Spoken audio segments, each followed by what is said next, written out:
3, 2, 1. You ready?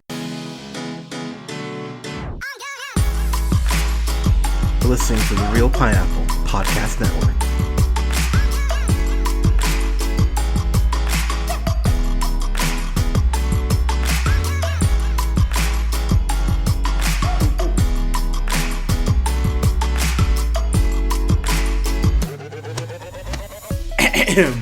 Good evening, everybody. Thank you so much for listening. Happy Oscar Sunday. Yes, this is Hunter here, and I'm here with Colin. Colin, how are you, friend?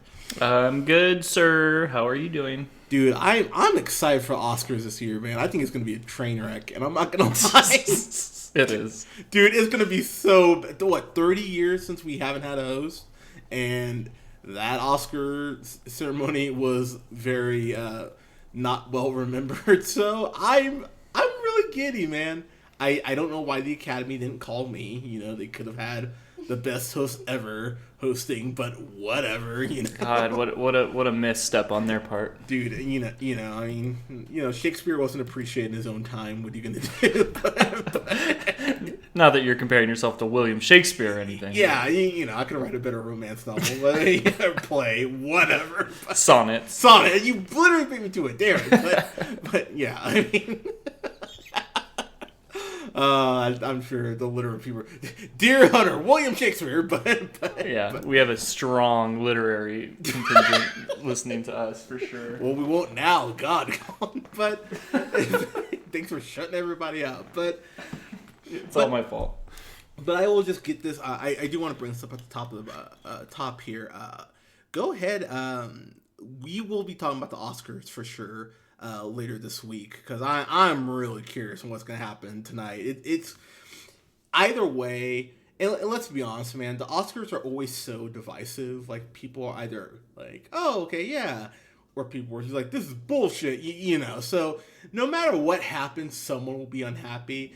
I personally, before we jump into our review here for How to Train Your Dragon in the Hidden World, I just want to say, as long as Bohemian Rhapsody doesn't win Best Picture, I'm totally okay with whatever wins. Because You're such a hater on that. Dude, I don't like Bohemian Rhapsody. If Rami Malek wins Best Actor, well deserved. I thought he was great as Freddie Mercury. Do not misunderstand. But as far as the whole movie... yeah, I thought it was really slow in parts, and I just don't think it deserves to win Best Picture, to be completely honest. But Rami Malek, though, when he won Golden Globe, I was like, okay, that's shocking to me, but I wasn't mad about it. I was like, okay, good, man. Like, he's great, and Mr. Robot's a great show, too, so good on him. Like, if he wins Best Picture, good God. Rami Malek wins Best Picture. If Rami Malek wins for Best Actor, I'm happy for him. I think Christian Bale's going to win it, but that's just me. You know what? Just real quick. So what do you think is winning for Best Picture? Best Picture? Yeah. I think... I just have a feeling that Roma is. Okay, that's fair. I think Green Book should win. I also will go on the record where I think, as much as I enjoyed Black Panther, I do not think it deserves to win Best Picture for an Oscar. Okay. But I mean that you know, I guess I would probably agree with you with Bohemian Rhapsody as well. Like I think Bohemian Rhapsody is like a very typical kind of like biopic movie of like, you know, a real life music star. There's been a ton of them. And it's pretty similar to everything you've seen before. And, you know, you can kind of say the same thing about Black Panther. It's just, it's a pretty typical comic book movie and no other comic book movies have gotten this kind of recognition before by the Academy. So it would be shocking to me if it ended up winning, but I think it can hang its hat on the fact that it was nominated. So look, this is what I'm gonna say. I think if Black Panther, like what I want to win is Black Panther. I make no qualms about it. I would love for it to win just so I could see Twitter erupt. Oh, dude! Like, so Black, you would see Black Twitter love it, and then you would see racist Twitter come out. Oh, dude! It would be bad, but it would definitely be funny to watch. You know, the world burn. So I'll be completely honest. I want Black Panther to win just so Fox News has to talk about it tomorrow. Like, just like super upset. Just like, well, I would enjoy that too. Like, because I'll say it right now. I think The Five may be the worst show on TV. I watched maybe 10 minutes of it because I try to watch. I would never even watch any of that. No, because I think that if you're gonna like inform yourself, you have to watch stuff that you don't even like, and so I can get through maybe 15 minutes of The Five without wanting to jump off my balcony, but just to watch them tomorrow and go like, Black Panther won. But like, just having to hear them say Black Panther and Best Picture in the same sentence would just warm my heart in a way that. Yeah. Well, I'm sure the Five wouldn't enjoy if Roma won either. Like, that's true. A black and white Spanish speaking movie set in Mexico. Like, there's probably going to be a bunch of people that don't want that to win either, but that's a whole nother story. So basically, if Green Book, Black Panther, Vice, Roma, or Black Klansman win the Fox News are going to have a real bad day tomorrow. Like, especially Black Klansman. Holy shit, if Black Klansman wins Best Picture. Woo! Or Spike. Well, I really like Black Klansman as well. I wouldn't have a problem with that movie because that movie was great.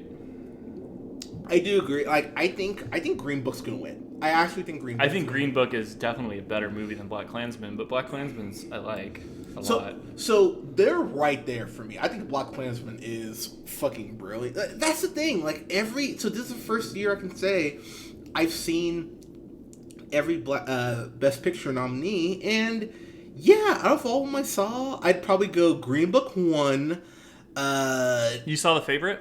I did, yeah. Really enjoyed The Favorite. I saw The Favorite. I thought it was really good. I did too. So I'd probably go Green Book 1, Black Klansman 2, Vice 3, Black Panther 4, Stars Born 5, Favorite 6, Roma 7, Bohemian Rhapsody 8. And when I rank those, I'm not saying that like any of them are outside Bohemian Rhapsody are bad. I don't understand why you hate it so much, but I just like I said, I'll just say real quick, just as a Queen movie, and I get they have to fudge the facts a little bit. I get it, but even from like not even being a huge Queen fan, I was like, I know this isn't how his AIDS diagnosis worked. I know this isn't how like Live Aid happened. Even though the Live Aid shit is shot brilliantly, might I add, by Bryan Singer and or the guy who finished the movie, because Bryan Singer, yeah, he kind of fucked up his career by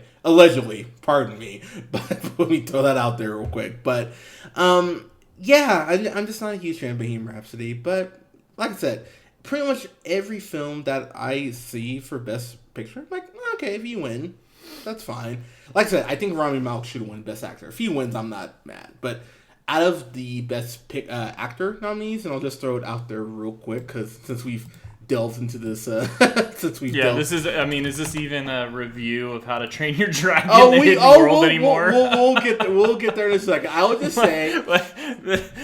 People are going to be like, what am I listening to? No, I know. We got off time. Give us like 4 more minutes here, guys. But, so I will say out of the stuff for Best Actor, I would love Willem Dafoe to win Friday Eternity's Gate, because I thought he was great. He has the worst odds. He's got the worst odds though. I think it's Bale's award to lose, to be completely honest. I think Bale's got it this year. Rami Malek has the best odds right now. You think it's Malek, really?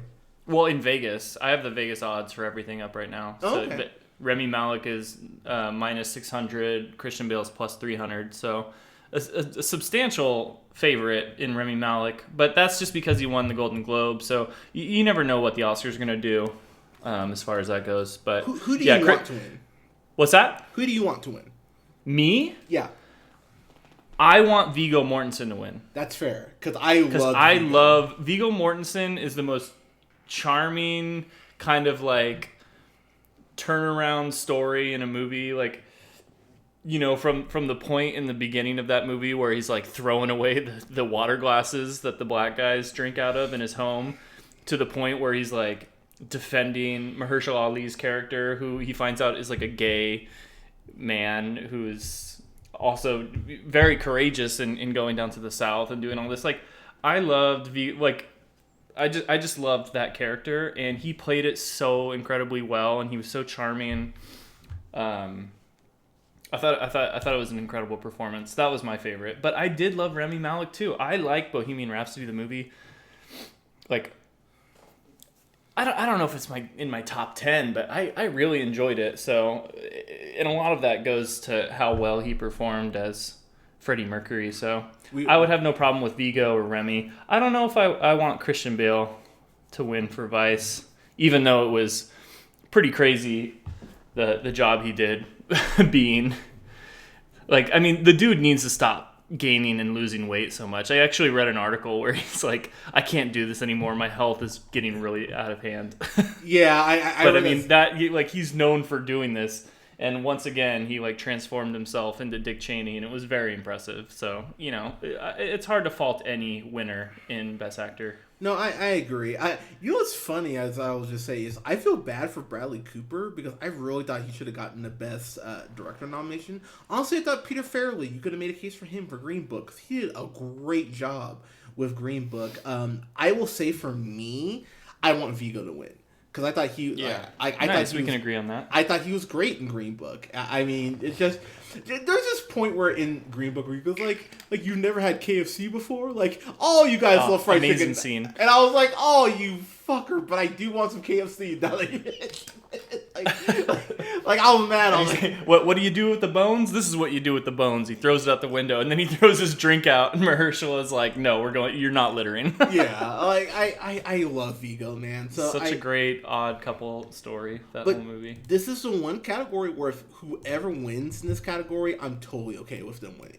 I'd agree with that. Like, I am actually not mad at like anyone who would win, honestly. So yeah, Vegas actually has Bradley Cooper as a better odds than Vigo. Interesting. I will say right now, for Best Actress, Can You Ever Forgive Me? I thought Melissa McCarthy was great, but it's a good movie. But just because she did, and I fully admit this, just because she did Life of the Party, I'm holding that against her. She doesn't deserve to win. Well, I don't think you'll have to worry about it because Melissa McCarthy is the biggest long shot in Best Actress. I think it's Glenn Close. Like, it's locked. And you know what? I saw The Wife. She's fucking amazing in that shit, man. So if she wins, good on her. I think Lady Gaga, by not participating in that R. Kelly documentary, I think she shot herself in the foot. I think she handed... so, you know, that's not fair. I think she greatly increased Glenn Close's chances. That's what I'll say. Because I think Gaga was pretty much a lock. But as soon as people heard she didn't participate in that documentary, people were like, what the hell? So, yeah, I think it's Glenn Close. That's one of the few awards I'm actually... When did all the voting stop? About 3 weeks ago. Okay. So, yeah, I think Gaga kind of shot herself in the foot there. So, I hope it's Glenn Close. If not Glenn Close, Olivia Colman was really good. She was great in Favorite too. So she was weird as fuck. She was weird. Like, that was the whole story. Was like Queen Anne was she was crazy. Yeah. So I mean, overall, man, I wouldn't be, and I'm gonna butcher her name, but yeah. Oh God, I'm gonna try this. Yeah. Go for it. I know what you're trying to do right now. Yeah. No, I know. No hope for you. Yalitza Aparicio? Yalitza Aparicio. I'm gonna go with that. I'm gonna say Aparicio. For Roma. I thought she was good. Who's laughing in the background? That's my girlfriend in the background laughing at me. Hey, Leia. Yeah. As she giggles, as I try to pronounce a very Spanish name, might I say. All right, I'm trying, but I mean, I've never seen Yalitza before. Yeah, but I thought she was great in Roma. So again, this is one of those categories where I'm happy with whoever wins to butt Melissa McCarthy because I don't want her to. And she was good in that movie, though. She was. Oh no, I will give her credit, but spoiler: Life of the Party is on my worst love list. Oh, it's on my worst love as well. And it's crazy that, like, honestly, Can You Ever Forgive Me? Like, I really enjoyed that movie. Like, I do too. I don't think it's going to be in my top 10, but I'm like, it's amazing that someone could come out with a movie that could potentially be in, my worst of and my best of list. Like, pretty impressive feat. Like, not since maybe like Sandra Bullock did she got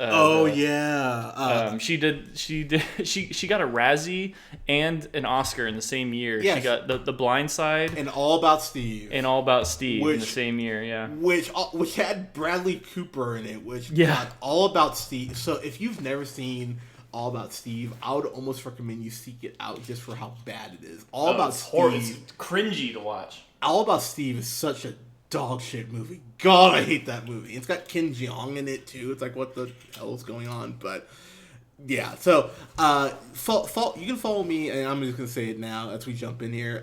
Finally, to How to Train Your Dragon. You can follow me on J Hunter Real Pineapple, and if you have me on Facebook as a friend, I think I'm gonna go live during the Oscars and just kind of talk to people because I'm very curious how this ceremony is gonna go. I think it's gonna be, as I mentioned, a disaster. Or as the young kids say, a cluster. But we'll see how it goes. So, jumping in here, man. So, How to Train Your Dragon. Are we really doing this? We're 16 minutes in. Oh yeah. Oh, we're totally doing this. Absolutely. Okay. So finally, getting How to Train Your Dragon: The Hidden World. So I actually just went through and rewatched these this past week. So I forgot how much I loved the first one, and really how much I love the second one too. It's probably the thing I've liked Gerard Butler in the most for his whole career, which I don't know what that says about his career, but what are you forgetting? Geostorm? I'm not forgetting Geostorm. It's funny. So this Hunter Killer, come on. Okay, so it's funny you bring up Hunter Killer. That's not on my worst stuff, but it barely missed it. I was like, I forgot that movie came out. Stupid movie. Like, such a bad movie. But Gerard Butler, though, it's really funny that playing a Viking, that's where he finds, like, his range for acting. Stoic? Yeah. Yeah, like... It's like, that's the most emotion Gerard Butler has ever shown for me. It's like, really? All right. But, and then, can we just appreciate Gobber, voiced by Craig Ferguson, Craigie Ferg. I love this from Craig Ferguson. I wish it was Goober. Yeah, that'd be a lot funnier. But what about Jonah Hill as Snotloot? So I think it's really funny that Jonah Hill has become like a multiple time Oscar nominee, and he's still coming back voicing. Like, I forgot Jonah Hill was in these, to be completely honest. So I started going back and rewatching them. I was like, oh, that's right, he is in these. Well, Cate Blanchett as well. Yeah, she got introduced as Valka in the second movie. So I know we're both pretty big fans of She's Out of My League, which Jay Baruchel stars in with Alice Eve. This is the end. Yeah, and of course this is the end, which is actually more of a starting vehicle for him than Seth Rogen, which the movie doesn't really lead you onto that till about halfway through. I was like, oh, this is more Jay Baruchel's movie than anything. That's pretty funny. He also did that show. What was it? Man Seeking Woman? Is that it? Yeah, I hated that show. Did you really? Yeah, I hated it. So I tried. I think I got to the first season. I just stopped. I thought it was terrible. Fair enough. And hey, this is given Christopher Mintz-Plasse work. So since McLovin. Yeah, like it's so sad he's gonna be known as McLovin until like the day he dies. Well, sorry, don't have like such an iconic character be your first role ever. Yeah, I mean he cures AIDS tomorrow. McLovin cured AIDS. Yeah, McLovin. That would happen too. That's exactly what happened. But I watched the Dan Patrick Show, and they've literally like dubbed one of the dudes McLovin because of that movie. And so they every time I listen to him, they like refer to McLovin all the time. So it's always like on the front of my mind. I'm like, yeah, he's always going to be McLovin. Yeah, no, that's fair. So I will say I went back through and I watched the first two. I really enjoyed the second one. So that's where. Me too. So what's interesting about that's where he meets his mom, right? Yeah, that's where he meets his mom. Yeah, because she's been hidden away. So what's interesting about these movies that I just find interesting is that this is one of those trilogies, very similar to something like Captain America or the Toy Story movies, where each one for me maintained at least its quality of the film before, or it got better. I would include the Indiana Jones films in that if you replace Crystal Skull. Yeah, with like Last Crusade.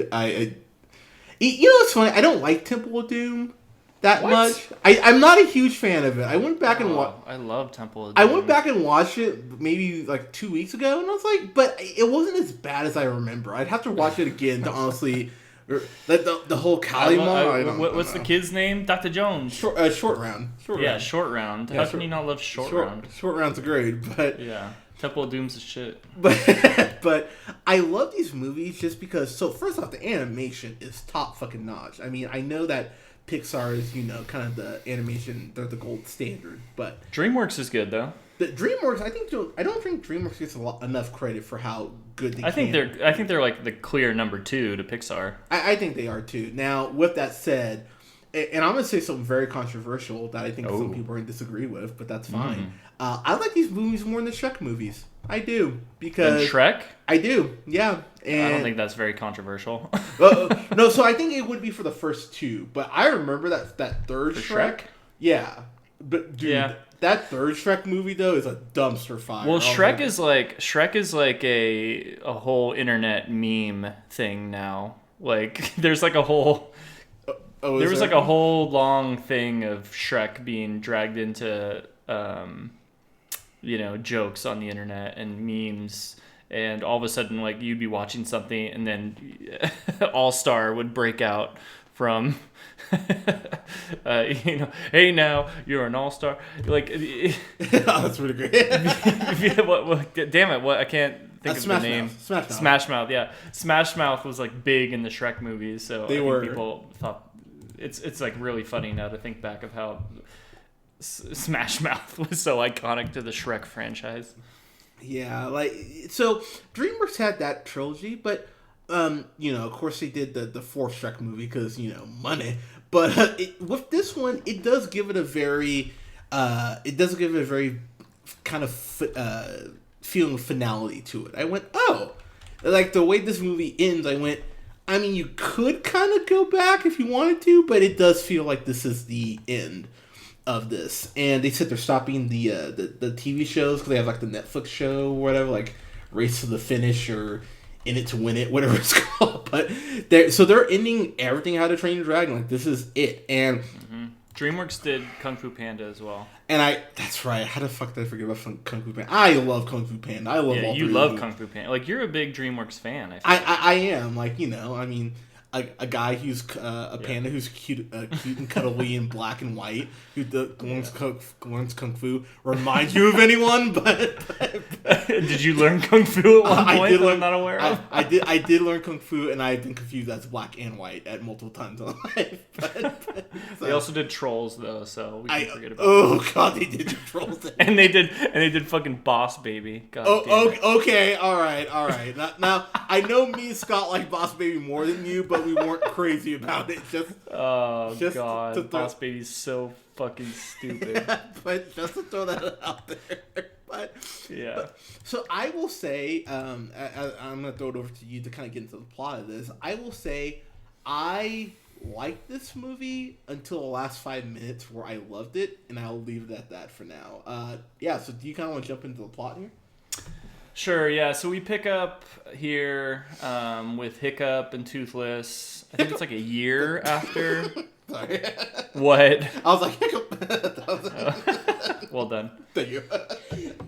So Hiccup's trying to create this like dragon utopia. But then they find a little mate for Toothless. You're so cute. So cute. Toothless is like doing his little dance. Yeah, which was great. I've definitely courted white women this way before. Alea cared to comment. Yeah, the way I court Alea, I just dance in a circle like for literally what you're seeing on the screen, note for note. Yeah. Sorry, go ahead. Well, now that's all I can think about. Yeah. Next time you're here, I'll show you the dance. Nice. Yeah, but then we come to find out that we have who was it that was kind of behind everything? Grimmel. Grimmel, yeah. Yeah. So we got Grimmel trying to like wipe out the dragons. Not very chill. And yeah, things get very emotional. These movies do a good job of really like kind of pulling on your heartstrings a little bit, wouldn't you say? So I will say about this film. So again, as I mentioned earlier, that the animation is top notch. Very good. Quick segue here. So me and Alea, we went and saw this yesterday, and we went and saw it in 3D. And so hell yeah, real 3D. Yeah, real 3D. Hell yeah. So we're sitting there watching it, and I whispered over to her at a point and went, the 3D's off on this. It was like the 3D was layered on top of 3D, so it wasn't like projecting. And so I was getting ready to get up because the movie about 10 minutes through just stopped. Like it legit just stopped. And I was like, what the hell? So before I could get up, this other parent, I heard him behind me go, yeah, I'm not watching it like this. So he goes to the front desk. They start the movie over again, and then the 3D was working. And dude, when the 3D started working, I was like, "Oh hell yeah, this is what." Was it kind of cool to see the difference between like not being portrayed right, and then like seeing it like as it was meant to be? Yeah, like it actually made me appreciate the 3D more. Because at first I whispered over to Leia, I was like, "This looks like shit." Like the 3D is always so good on these. And then when it actually was in focus and working, I was like, "Okay, here we go." The movie opens up with this raid, and you see Hiccup with this flaming sword. I was like, holy hell, this is what I'm talking about. And he walks through the flames with Toothless. I was like, okay, now we're cooking. All right. And that scene alone, I went, all right, I'm ready for some 3D dragons. And hell yeah. And I will say, Jay Baruchel, man, He actually pinned this really emotional kind of farewell to the How to Train Your Dragon franchise. I mean, I'm sure he loves this, because, it's a check. And a pretty good check, I would imagine. Yeah, and he doesn't actually have to act. He just has to, like, well, I mean, it's still acting, but you just have to be in a studio. It's much less demanding. Yeah, exactly. But a lot of props to Jay Baruchel, because he really has evolved Hiccup from this very insecure, not sure of himself, little kid into a pretty damn good leader as the movie kind of takes you through. And America... he's the chief. Yeah, and after his dad died, Stoic, after he died in the last movie, which was a real, I was like, damn, all right. The way that him and America Ferrera work off each other, I will say America Ferrera, she's one of my crushes. I've had a thing for her since Ugly Betty. I think she's just delightful. Who? America Ferrera. I think she's just adorable. I think she's Ugly Betty. Yeah, I think Ugly Betty is probably what most people like. It's a stupid show. Damn. Sorry. Tell me how you really feel. No.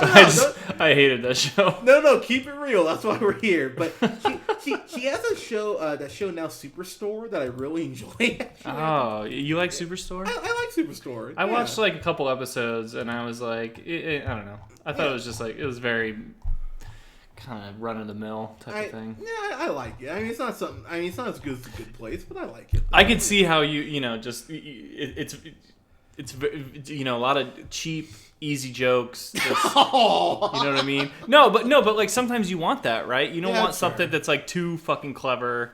You would just want some good old banter between characters that you enjoy. I thought that show did that fine. Yeah, I mean, I can only watch Frasier so much. Okay, sometimes great show. I love Frasier. You love Frasier. I know, but sometimes I just want run of the mill, very easy. Yeah, easy you just want people just kind of making fun of each other. Yeah, sometimes I just want to be easy, Colin. What do you want? I love when you're easy. Yeah, but one thing that I think this movie does so well is the relationship between Hiccup and Astrid. The way that they do work off each other. It's very kind of cute, flirty, but the first couple movies, they did a good job of kind of stretching this out, because they're not together in the first two movies.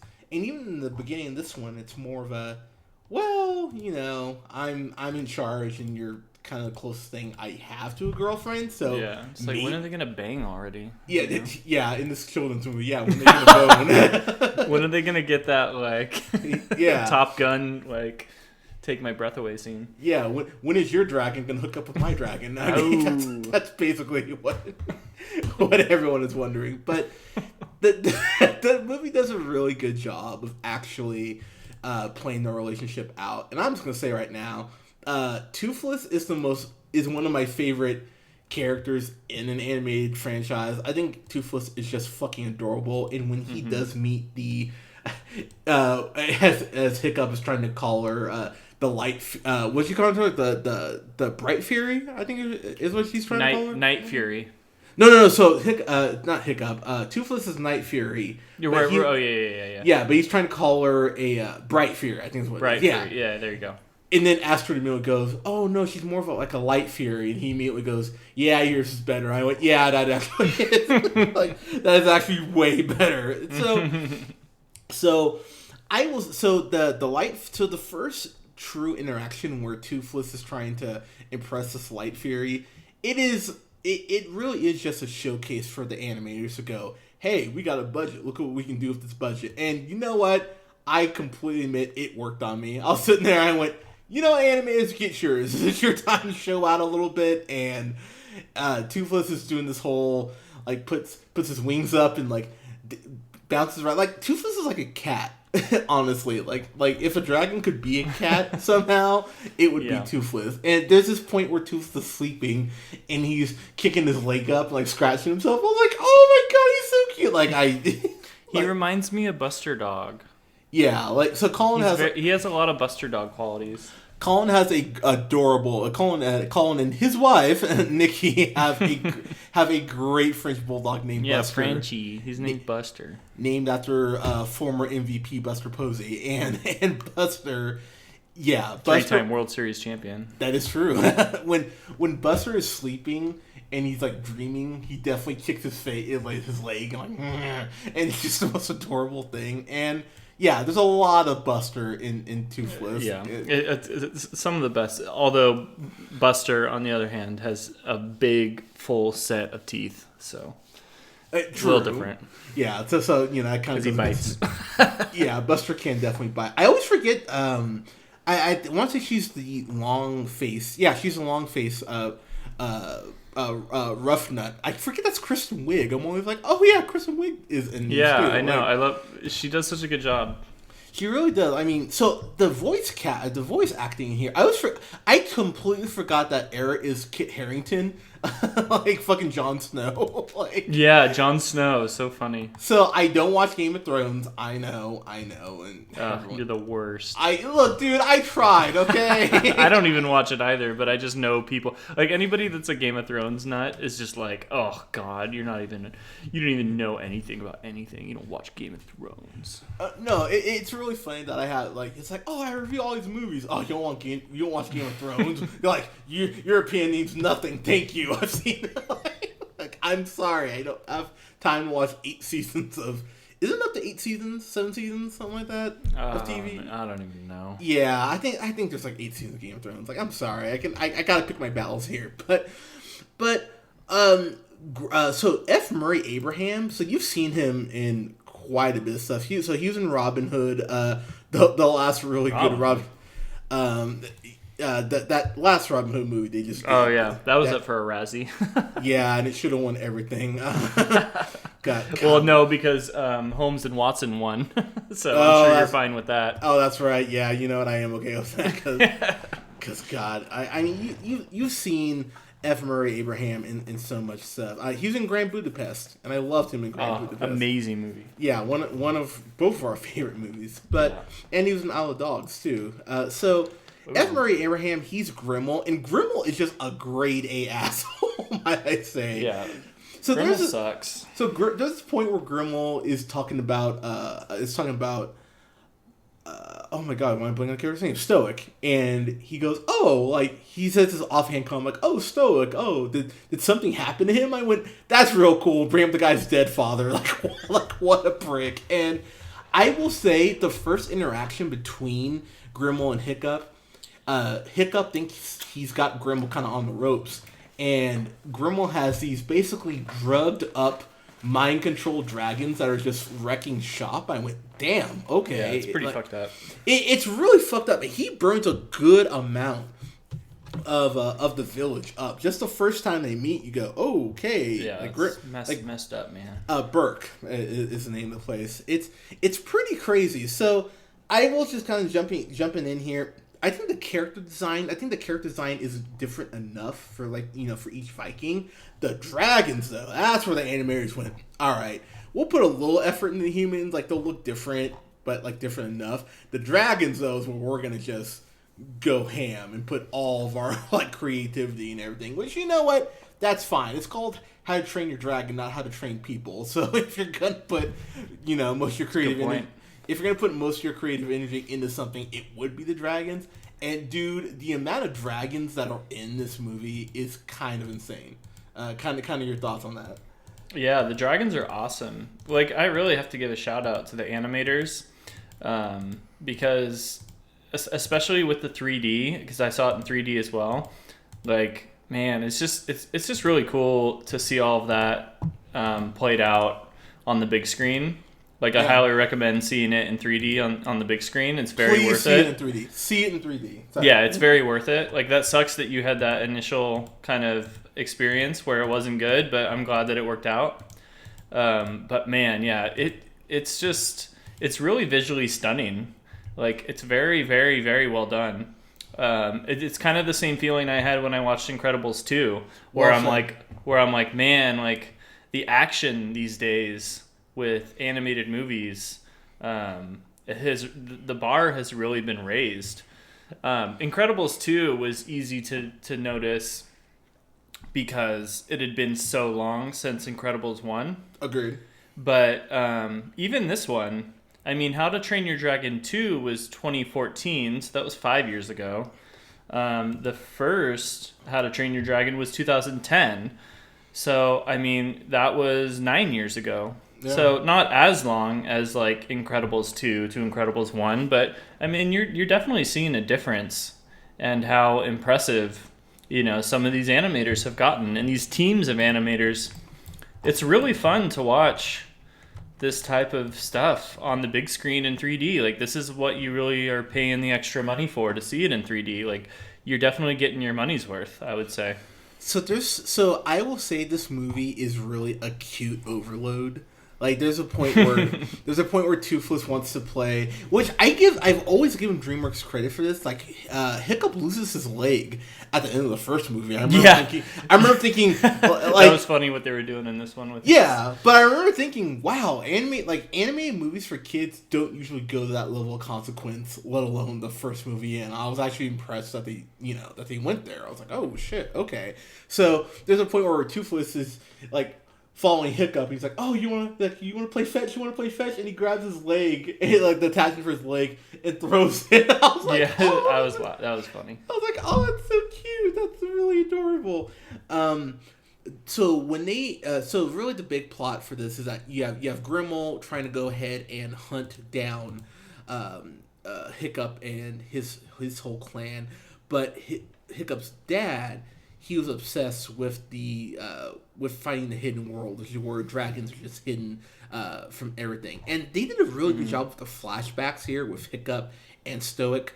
Him really just kind of explaining the hidden world and explaining what it's like to be Viking and their way of life. And those scenes, I won't lie, it not only played up the whole finality that, hey, we're wrapping everything up, but it did go ahead and just explain why Hiccup is the way he is, honestly. And he's an unsure leader who's really thrown into this role because his father, dies, and you find yourself cheering Hiccup on, but at the same time getting why he's so, why he's not sure, like he's trying to figure it out as he goes along because he doesn't have his father anymore. Yeah, and his mom is there, and Cate Blanchett. So I just gotta say, Cate Blanchett was in a movie. It won't make my top 10 best of, but The House of a Clock in Its Walls, she was a delight in that fucking movie. So if you have not seen that and you want something good for your kids to watch, it is a little scary, fully admit. The House on the Clock of Walls. Kate Blanchett was great in that, and she's great in this too. Just really providing Hiccup with that, that advice that only a mom could give you, And I love the way Valka and Astrid work off each other, because Astrid, she's very unsure of, okay, can I be with someone like Hiccup? Could I be, that support system, or, without really losing myself? And Valka and Astrid have some really cool scenes together that I went, okay, this is really working for me too.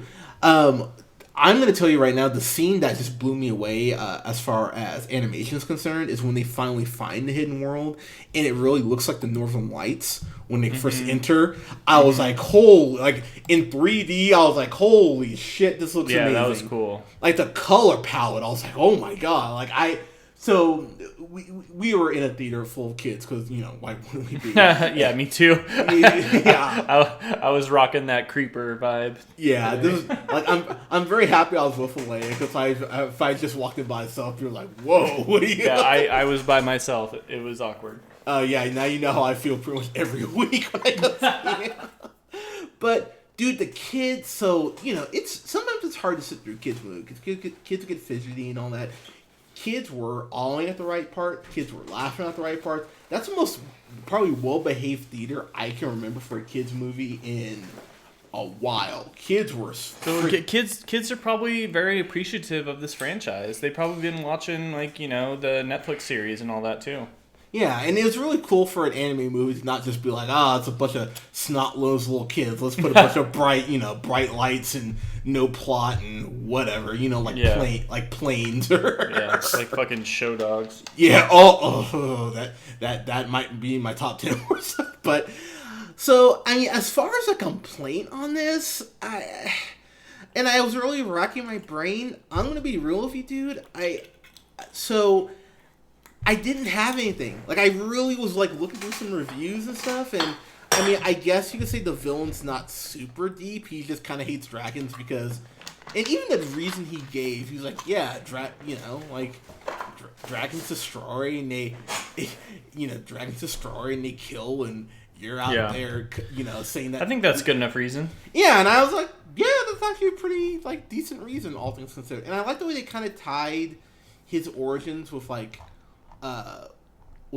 samurai culture to it. Yeah, I love that. I was like, okay, this is kind of like Ninja Gaiden mixed with dragons. I went, you know what? Yeah, I'm totally down for that. So when he was explaining everything to Hiccup, I was like, okay, yeah, this works for me. And the last confrontation between Grimmel and Hiccup, I thought was absolutely just badass. I was like, oh, okay. Mm-hmm. I was like, I'm digging this. And Hiccup, there's a point where I think something's going to happen to Hiccup, and I was like, I'm not sure, but maybe. This is the last one. They might actually do this. And the movie does a really good job of playing for your emotions and making you really invested. And you go all right, this is working for me.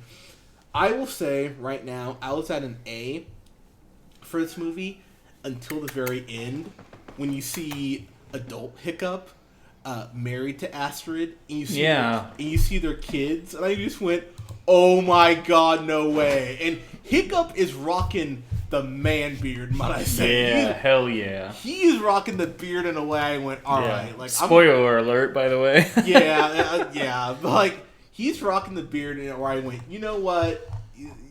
Yeah, yes to all of this. And then you see the Light Fury and Toothless, and they have kids. They've been banging. Oh yeah, those dragons been getting hell on. Yeah, dragons been getting on that dungeon, but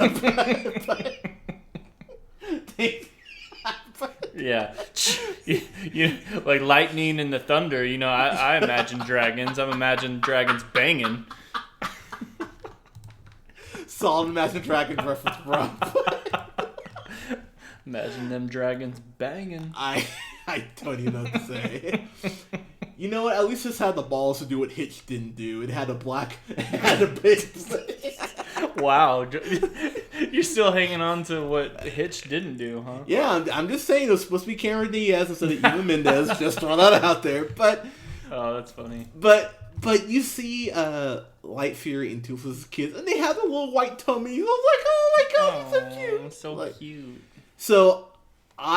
So no shame in my game because it's becoming almost a staple on the podcast. I told him I cried. I cried at the end. I choked up, man. I'm not even gonna lie either. Like when you see Hiccup and Astrid's kids, and so sweet.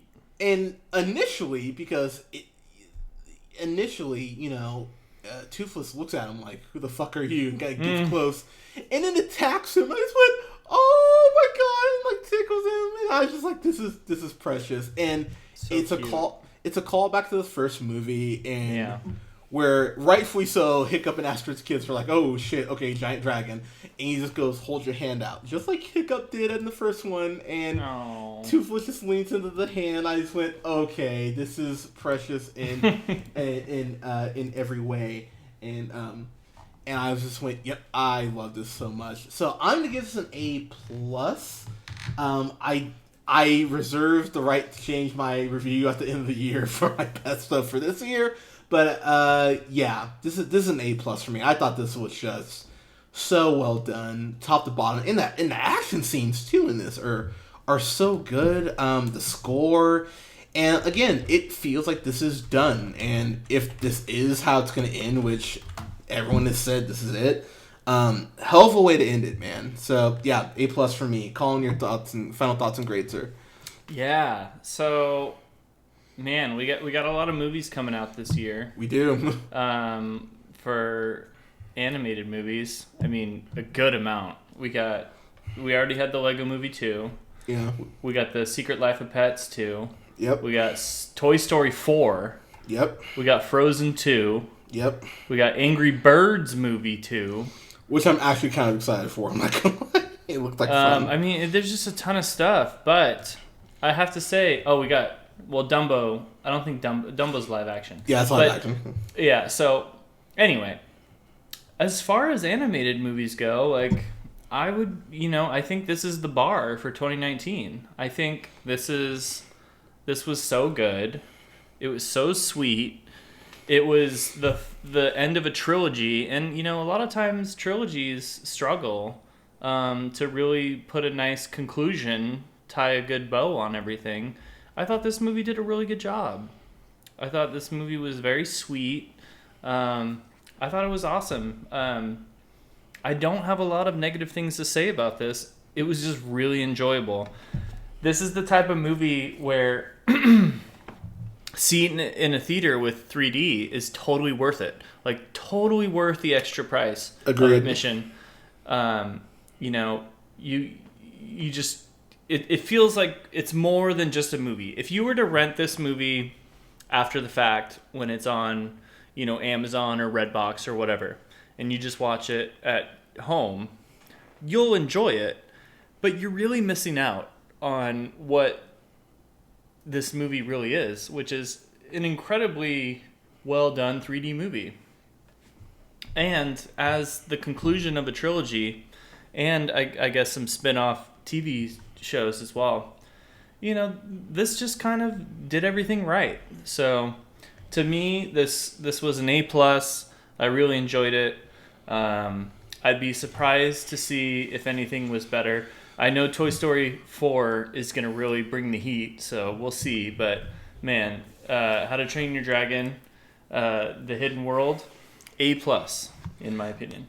That is fair. So I'm going to say right now, I'm worried about Toy Story 4. I'm worried because the third one had such a good just into it. I went perfect.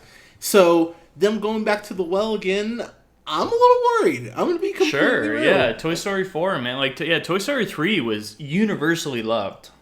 Yeah, and I just honestly I think it's unnecessary. I mean, not as unnecessary. It's not unnecessary to fucking Disney's stock.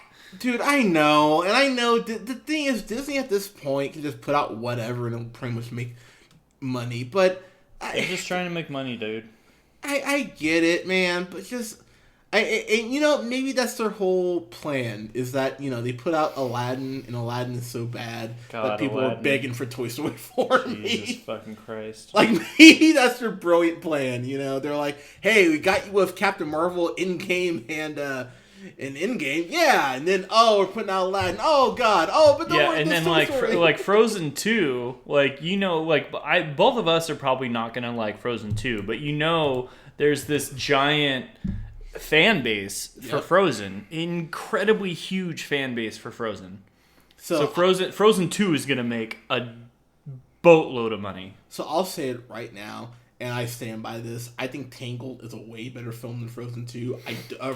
Than Frozen. I don't get why everyone loves Frozen so much. It doesn't matter, though. The box office says different. Like, they're going to go on what the box office says. No, and I get that. That's why we kept getting Transformers movies for so long. Yeah, no, exactly. You can hate them as much as you want, but, like, as long as people keep seeing them, like, you can hate those people that keep seeing them as much as you want. The studios are going to make what makes money. Yeah, I don't want to see whatever. Oh, maybe Frozen 2 I think the worst thing that ever happened was that stupid fucking Olaf thing in front of the Coco. Yeah, Coco. That was horrible. That was like a 20+ minute short film in front of Coco. I wanted to kill somebody. Yeah. That was the worst thing that's ever, like, I thought Frozen was fine. Like, my niece, Tally, is the sweetest little girl in the world. She loves the first Frozen. And, like, that's, you know, that's the audience. It's, like, young girls that just love the, you know, the music of it. But, like, the Olaf thing in front of Coco, it was just so unnecessary and so inappropriate. And it was so long. It was so bad. I know. So, man, like, you can't do that. You can't, like, extend a 2-hour Pixar movie by 20+ minutes to show off your Olaf short film. Like, this is stupid. It made me really hate the Frozen franchise. But we'll see what happens with Frozen 2. Like I said, I'll go into this with an open mind. If Frozen 2 is better than Frozen 1, which I don't think by default it has to be, but, you know, if it's better, then, you know what, fine, why not? No, I mean, Frozen 1, like, Let It Go was, like, an absolute phenomenon. Like, yes, that was, like, everybody loved that song. That was why Frozen was so good, was that it had exceptional, you know, like, Broadway-style music in it. So, I mean, you know. Yeah, that's the thing. I get that Frozen is just loved by everyone. I get it. It's because of the music. It's because people, like, sing the songs. It's the same thing. It's the same reason that people love A Star Is Born. It's because they love the music. Yeah. If you love the music, then you're gonna love the movie. Yeah, I mean, and that's a fair point. And I think Idina Menzel, man, she is just as Elsa. I mean, she's very pretty too, but I have to throw it out there. She's gorgeous, and Kristen Bell, she's not unattractive. Why is she married to Dax Shepard? Sorry. Anyways, but sorry, I know I was getting on that kick. But I actually really like Kristen Bell. I do too, and she's great on The Good Place. So yeah. I'll go see Veronica Frozen Mars. 2. Yeah, dude, I know I didn't mention that first, but I hope this is good because I like to be proven wrong.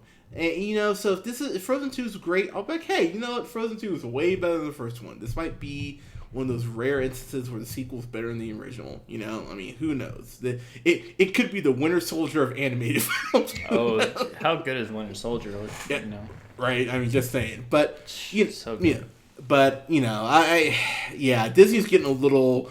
They're getting a little sequel / live action remake crazy, to say the least. So yeah, but they're making boatloads of money. Oh yeah, no, they can give a shit what we say. Yeah, they'll change as soon as people stop going to the theater to see their shit. Yeah, exactly. I mean, they'll do. Oh god, what else could they do? They'll do a live action Fox and the Hound movie.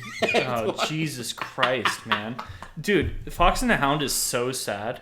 I know Fox and the Hound is a sad ass movie. That's that's such a sad. I mean, like a lot of Disney movies are very sad. Like Bambi, like her mom dies immediately. Like Lion King, like Simba's dad gets killed in the stampede. Like there's so many like sad things. But I mean, dude, Fox and the Hound is brutal. They should do a live action Up with like an actual old couple. That would be. My God, I would never watch that. Oh god, so you know sad. you would. Up is so sad. The movie starts off, I've fallen and I can't get up, and then that's when the God. first 10 minutes. Come on, Disney, make it happen. If you're gonna go if you're gonna don't make a live action Up. It's terrible. Oh God, you watch. 5 years from now, it's gonna happen. I know. The sad thing is that it's gonna happen. Yeah, like I mean, if they're remaking Aladdin, like you know, live action Incredibles. How about that? Okay, a live action Incredibles, I would watch. I that's vote, gonna happen. I vote use Mr. Incredible and I'll play Dash. How about that? Ooh, all right. Well, I want to be the one that stretches. Can I be the wife? You want to be Elastigirl? All right, calling as Elastigirl. Yeah, but instead of just being able to stretch all of my body, I'll just be able to stretch my dong. It'll be my name will be Elastidong. and while Scott's Mr. Incredible. Yeah, and it'll be an R-rated movie. Yeah, it's a progressive. All right, so before we get completely off the rails here, if we haven't already, so no one's gonna see me as Elastidong. I get it. I will say in closing though, like I was actually really happy to see so many like kids enjoying themselves, because it's really cool to see kids actually invested, in a movie, not just because it's bright and colorful, but I mean there were kids and awing, and our theater was crying at the end of the movie. Like it was. Oh yeah, my theater was crying for sure. So I mean it's really cool to see people get invested in movies. Very invested.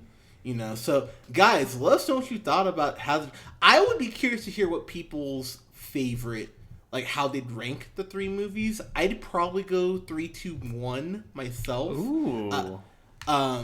You like this one the best? I do. Yeah. You didn't even give it a fan-fucking-tastic. I know. So actually I'd probably go 2, 3, 1. So I'd like 2 is my top, 3's second, and then first one is bottom. But the thing is, I wouldn't give any of these less than an A+. Like I'd give the second one a fan-fucking-tastic. Yeah. This one gets an A+, and then probably the second one gets an A. The first one gets an A+. Yeah. I don't know how I'd rank them, but I would definitely say that it's clear that the CGI has just gotten better and better, which only helps the series, True. So, guys, let us know what you thought of the films, especially the How to Train Your Dragon: The Hidden World. How would you rank these 3? I'd actually be curious to hear how people rank these. So let us know what you thought in the comments below. You can follow yours truly on the Twitter at JHunterRealPineapple. I'll be live tweeting the Oscars here in 90 minutes. When Oscars start at 5. Shit, that's crazy. So I'll be live tweeting the Oscars tonight.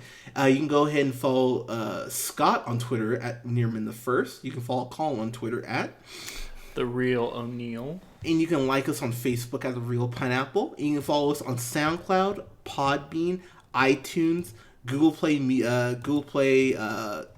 / Google Play Podcast, and Spotify at The Real Pineapple. Guys, thank you so much for listening. We'll have reviews up this weekend for a Medea family reunion, which, God help me, I'm really sad that comes out this week. And